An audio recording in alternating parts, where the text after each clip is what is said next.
ओम शांति। आज का अव्यक्त महावाक्य 7 दिसंबर सन 1978 से लिया गया है, जिसका शीर्षक है बाप समान संपूर्ण बनने के चिन्ह। सदा सर्व पर उपकार करने वाले बाप दादा बच्चों के प्रति बोले, सदा अपने स्मृति की समर्थि से अपने तीनों स्थान और तीनों स्थिति निराकारी, आकारी और साकारी तीनों स्थिति में सहज ही स्थित हो सकते हो। जैसे आदि स्थिति साकार स्वरूप में सहज ही स्थित रहते हो, ऐसे अनादि निराकारी स्थिति इतनी ही सहज अनुभव होती है।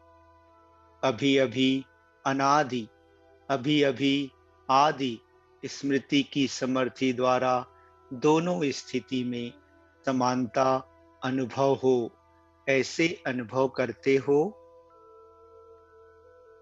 जैसे साकार स्वरूप अपना अनुभव होता है, स्थित होना नेचुरल अनुभव करते हो, ऐसे अपने अनादि निराकारी स्वरूप में जो सदा एक अविनाशी है, उस सदा एक अविनाशी स्वरूप में स्थित होना भी नेचुरल हो। संकल्प किया और स्थित हुआ, इसी को कहा जाता है बाप समान संपूर्ण अवस्था, कर्मातीत अंतिम स्टेज। तो अपने आप से पूछो, अंतिम स्टेज के कितना समीप पहुंचे हो। जितना संपूर्ण अवस्था के नजदीक होंगे, अर्थात बाप के नजदीक होंगे, उसी अनुसार भविष्य प्रारब्ध में भी राज अधिकारी होंगे। साथ साथ आदि भक्त जीवन में भी समीप संबंध में होंगे। पूज्य अथवा पुजारी दोनों जीवन में साकार बाप के समीप होंगे, अर्थात आदि आत्मा के सारे कल्प में संबंध व संपर्क में रहेंगे। तीनों पाठधारी आत्मा के साथ साथ आप आत्माओं का भी भिन्न नाम रूप से विशेष पार्ट होगा। अब के संपूर्ण स्थिति के नजदीक से, अर्थात बाप दादा की समीपता के आधार से सारे कल्प की समीपता का आधार है। इसलिए जितना चाहो उतना अपनी कल्प की प्रारब्ध बनाओ। समीपता का आधार श्रेष्ठता है। श्रेष्ठता का आधार अपने मर्जीवा जीवन में विशेष दो बातों की चेकिंग करो। एक, सदा पर उपकारी रहे हैं। दूसरा, आदि से अब तक सदा बाल ब्रह्मचारी रहे हैं। मर्जीवा जीवन के आदिकाल से, अर्थात बाल काल से अब तक सदा ब्रह्मचारी रहे हैं। ब्रह्मचारी जीवन अर्थात ब्रह्मा समान पवित्र जीवन, जिसको ब्रह्मचारी कहो या ब्रह्मचारी कहो, आदि से अंत तक अखंड रहे हैं। अगर बार बार खंडित रहे हैं तो बाल ब्रह्मचारी व सदा ब्रह्मचारी नहीं कहला सकते। किसी भी प्रकार की पवित्रता अर्थात स्वच्छता खंडन हुई है तो परम पूजनीय नहीं बन सकते हैं। बाप समान ना होने के कारण समीप संबंध में नहीं आ सकते। इसलिए श्रेष्ठता का आधार, समीपता का आधार बाल ब्रह्मचारी अर्थात सदा ब्रह्मचारी, जिसको ही फॉलो फादर भी कहते हैं। तो अपने को चेक करो, अखंड हैं। अखंड रहने वाले को सर्व प्राप्तियां भी अखंड अनुभव होती है। खंडित पुरुषार्थी को प्राप्तियां भी अल्पकाल अनुभव होती हैं। अपना रजिस्टर चेक करो, सदा साफ रहा है? किसी भी प्रकार के दाग से रजिस्टर को खराब तो नहीं किया?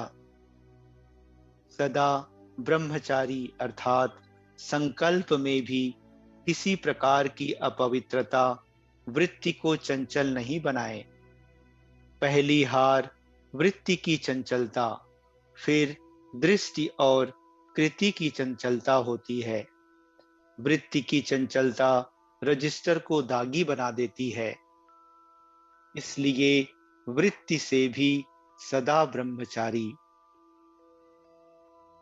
आज बाप दादा बच्चों के इस रजिस्टर को देख रहे थे कि कितने बच्चे सदा ब्रह्मचारी हैं और कितने ब्रह्मचारी हैं। ब्रह्मचारी का महत्व होता है। बाल ब्रह्मचारी वर्तमान समय भी पूज्य हैं, अर्थात श्रेष्ठ हैं। बाप दादा भी ऐसे बच्चों को पूज्य बच्चों के रूप में देखते हैं। विश्व के आगे भी अभी अंत में पूज्य के रूप में प्रत्यक्ष होंगे। बाप के आगे पूज्य प्रसिद्ध होने वाले सदा समीप संबंध में रहते हैं, ऐसा अपना रजिस्टर देखना। दूसरी बात, परोपकारी। इसका भी विस्तार बहुत गुह्य है। इसका विस्तार स्वयं सोचना। विश्व के प्रति और ब्राह्मण परिवार के प्रति दोनों संबंध में सदा उपकारी बने हैं, व कब स्व उपकारी व कब परोपकारी। वास्तव में परोपकार स्व उपकार है। इसी रीति से इस बात में भी अपना रजिस्टर चेक करना। फिर बाप दादा भी सुनाएंगे, समझा? अच्छा।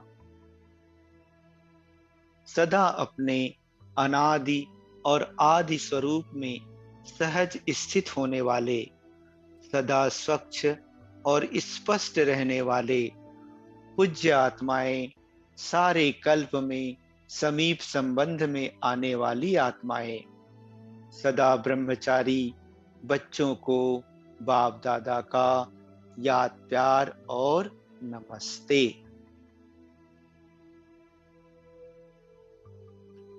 टीचर से अव्यक्त बाप दादा की मुलाकात। टीचर्स को विशेष लिफ्ट है, क्योंकि टीचर्स का काम ही है सर्व आत्माओं को मार्गदर्शन कराना। तो दिन रात एक ही लगन में रहने वाले, एक की ही याद और एक ही कार्य, इससे एक रस स्थिति सहज ही बन जाती है। एक की लगन में रहने से सहज मंजिल का अनुभव होता है। एक ही एक है तो सहज मार्ग हो गया ना। सेकंड में स्विच ऑन किया और मंजिल पर पहुंचे। सोचा और स्वरूप हुआ, यह है लिफ्ट। टीचर को अपने भाग्य को देख सदा बाप के गुण गाने चाहिए।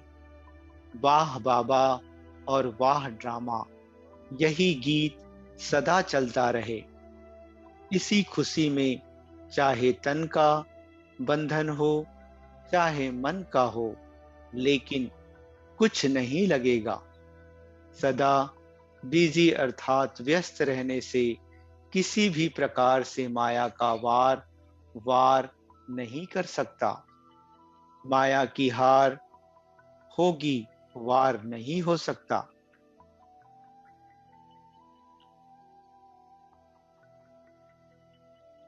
पहला, समीप आत्माओं के लिए पुरुषार्थ भी एक मनोरंजन का साधन। बाबा कहते, ब्रह्मा बाप की जो पहली विशेषता है नष्टो मोहा, जिसके आधार पर ही सदा स्मृति स्वरूप बने। तो ऐसे फॉलो फादर करते हो, इसी विशेषता से समीप आत्मा बन जाएंगे। स्वयं से व सर्व से नष्टो मोहा, इसलिए समीप आत्माओं को सहज ही सर्व प्राप्तियां होती हैं। पुरुषार्थ भी एक खेल अनुभव होता है, मुश्किल नहीं। पुरुषार्थ करना भी एक मनोरंजन है। वैसे कोई हिसाब करो और मनोरंजन रीति से हिसाब करो तो फर्क पड़ जाता है ना। तो समीप आत्मा को पुरुषार्थ मनोरंजन अनुभव होता। समीप आत्मा की मुख्य निशानी आदि से अंत तक मुश्किल का अनुभव ना हो। दूसरा, सफलता का आधार साक्षी और साथीपन का अनुभव। सदा अपने को बाप के साथी समझकर चलते हो। अगर साथीपन का अनुभव होगा तो साक्षीपन का अनुभव होगा, क्योंकि बाप का साथ होने के कारण, जैसे बाप साक्षी हो पाठ बजाते हैं, वैसे आप भी साथी होने के कारण साक्षी हो पाठ बजाएंगे। तो दोनों ही अनुभव अनुभव करते हो, अकेले नहीं, लेकिन सदा सर्वशक्तिवान का साथ है।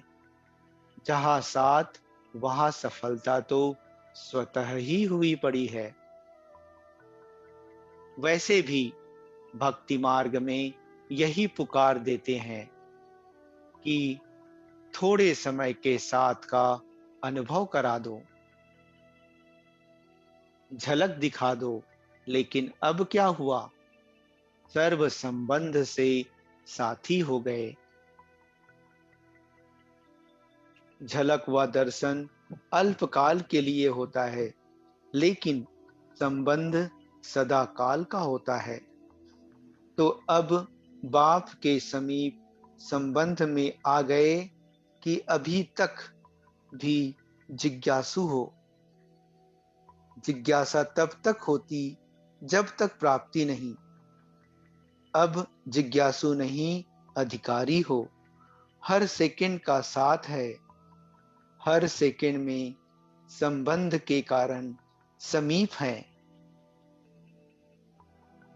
जीवन में साथी की तलाश करते हैं और साथी के आधार पर ही अपना जीवन बिताते हैं। अब कौन सा साथी बनाया है? अविनाशी साथी। और कोई भी साथी समय पर व सदा नहीं पहुंच सकता, लेकिन बाप दादा सदा और सेकंड में पहुंच सकते। यह जन्म जन्म का साथ है। भविष्य में भी बाप का तो साथ रहेगा ना।